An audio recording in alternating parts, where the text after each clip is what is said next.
Protokol 17 Haziran 1925'te Cenevre'de imzalanmış ve 8 Şubat 1928'de yürürlüğe girmiştir. 1949 tarihli 4 Cenevre Sözleşmesi'ne taraf olan Türkiye, 1977 tarihli ek protokolle taraf olamamıştır.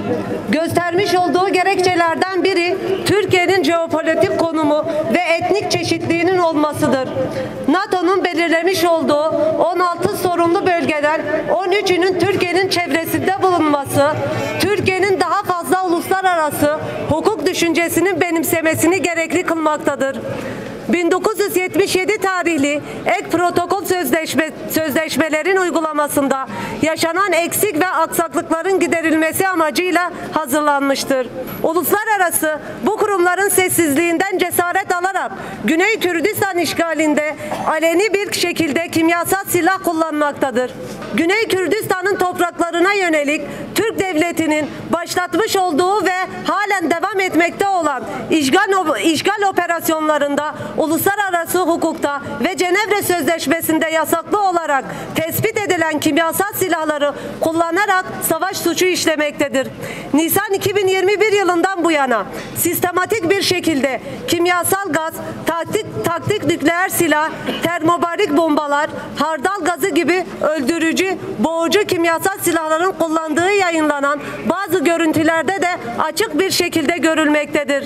Yine kimyasal silahlara karşı olan örgütün göndermiş olduğu heyetin incelemelerden sonra yaptığı ilk açıklamada kimyasal silahların kullandığını belirttiler. Kimyasal silah kullanıldığına en bariz örnek ise yaşamını yitiren 17 insanın görüntülerinin paylaşmasındaki bulgular ve olayının yaşandığı alandaki coğrafik tahribatın bulguları kullanılan kimyasal silahların önemli bir kanıtıdır. Buna rağmen kimyasal silahların kullanımını yasaklayan Cenevre Sözleşmesi'nin taraf ülkeleri sessiz kalarak işlenen insanlık suçuna ortak olmaktadır. Kimyasal silahların kullanımı sonucu 2 yeğenini kaybeden Hoşnaf Ata yaklaşık 80 gündür OPCW önünde adalet nöbeti tutmakta. Güney Kürdistan halkı ve çatışma bölgelerine yakın yerlerde oturan insanlar yaşam güvenceleri olmadığı için tedirgin.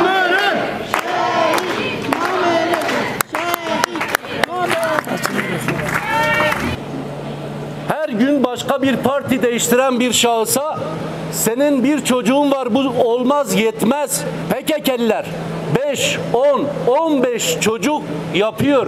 Bu yüzden sizler de çok çocuk doğurmalısınız diyerek hem kadın bedeni üzerinde hakim olmaya çalışan hem de bu ırkçı sözlerle Kürt halkına nasıl baktığını iyi bir şekilde özetledi dün. Evet, sadece 3-5 veya 10-15 çocuk değil, Kürtlerin kaç çocuğu varsa bunları o Kürt anne babalarına çok gören bir zihniyetle karşı karşıyayız.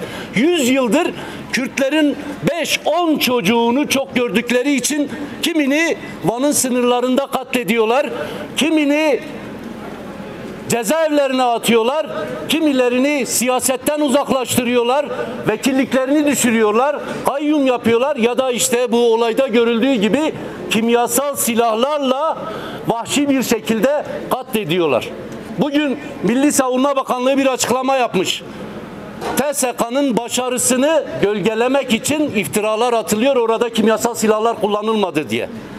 Neyin başarısından söz ediyorsunuz?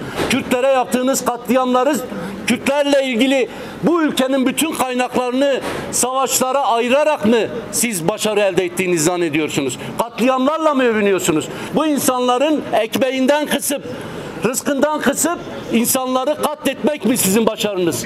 Madem öyle, madem orada kimyasal silahlar kullanılmadı, o zaman buyurun uluslararası kuruluşlar, bağımsız kuruluşlar orada inceleme yapsın. Bir tek yolu vardır bu işin.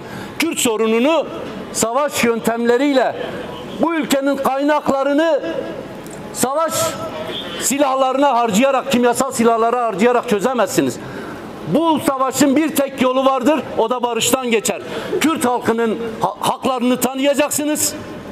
Demokratik yollarla bu iş çözülür. Yoksa bu katliamlar asla durmayacak ve bu katliamlar sadece Kürt halkına da zarar vermiyor. Kürt çocuklarına da zarar vermiyor. İşte Türkiye'de artık yaşanılmaz bir hal aldı her şey. Bütün ülke ekonomisi savaşa harcanıyor, yandaşlara peşkeş çekiliyor, silah tüccarlarına peşkeş çekiliyor. Soma'da, Bartın'da, Amasra'da insanlar katlediliyor. Biz çok iyi biliyoruz ki Soma'da gazla zehirledikleri 41 işçiyi zehirleyen zihniyetle bugün Başur'da zehirledikleri zihniyet aynı zihniyettir. Türkiye'de yaşayan aydınlara, muhalif geçinen, muhalif olan, demokrasiye inandığını söyleyen kesimleredir. Bugün AKP'nin Kürt halkına yaptıklarını bir şekilde sessiz kalarak onaylayan kesimleredir. Türkiye'de ulusalcısından liberaline, AKP'nin, Erdoğan'ın hiçbir politikasını beğenmeyen, antidemokratiklikle suçlayan, diktatörlükle suçlayan kesimler, mesele Kürt sorunu olunca, Kürtler olunca Erdoğan'ı meşru gören ve bunda sessiz kalan kesimler de bunun suç ortaklarıdırlar. Kürtlere kayyum atandığı zaman, belediyelerine kayyum atandığı zaman bizler buradan haykırıyorduk. Annelerimizle, partililerimizle, halkımızla haykırıyorduk. Bugün bize yapılırsa siz sessiz kaldığınızda yarın size dönecektir. İşte bugün ulusalcıların en ufak bir medyası bile, bir YouTube kanalı bile çıkan sansür yasasıyla kapatılıyor. Bu yüzden herkes sesini yükseltmelidir. Bir tanesi de diğer seslenmek istediğim kesim Başur halkıdır. Bangavaziya mebogeli Başur'e 1986'da 88'da Enfal ditin. Enfal'da 100,000 kes hatın kuştun. 100,000 Kürt hatın kuştun. Disa aynı o şekilde Halepçe'de be kimyasalan Kürt hatın katil kirin. Çava iro gele Başur'e müsaade dike ki disa civanın Kürdan Niveka Kürdistan'da pe kimyasala ben kuştun. Gerek gele Başur'e evi kabul neke. Gerek gele Başur'e ev işbirliği mala Barzani hükümete Başur gel Türkiye'ye dike ve kabul neke.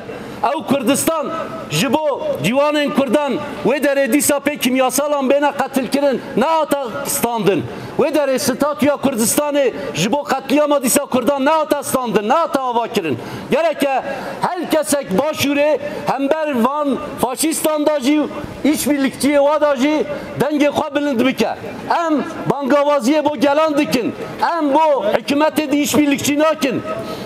Jiber ve gerek her Kürdek ve eşakwa bibine em cardi gelekwa rezdari Slav dikin ki be bila be tekoşin amede devam bike.